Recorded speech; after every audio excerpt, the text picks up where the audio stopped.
ඔන්න ඉතින් සමයකේ අපි ගිය තවත් ලස්සන තැනක් තමයි ලේක් එකක් තමයි මේ මං ඔයාලට අරගෙන ආවේ. ඉතින් මිලාන් ඉඳලා පැයයි විනාඩි 10ක් වගේ තමයි මේ ලේක් එකට යන්න තියෙන්නේ. ඉතින් මිලාන් වලට වඩා ගොඩාක් ලස්සනයි ලේක් එක අයින නිසා. ඉතින් ඒ දේවල් විඳින්න ඉතින් අපිත් ගියා. මං හිතුවා ඔයාලවත් එක්කගෙන යන්න ඕනේ කියලා. එහෙනම් ගිහින් බලමු කොහොමද මේ පැත්ත කියලා.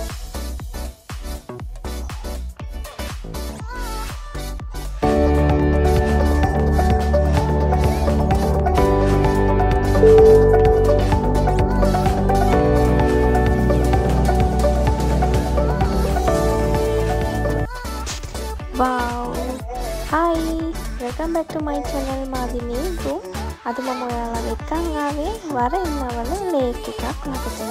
ඉතින් බලන්න හරිම ලස්සනයි. දානම් හරි උදේ ක්ලයිමේට් එක හරිම හොඳයි. හරිම ඇඟට සනීපයි. ඉතින් මේ ඒ දවස්වල සමයකේ ගොඩාක් රස නිසා මේ ලේක් එක අයිනට ආවම ගොඩාක් සිසිලයි.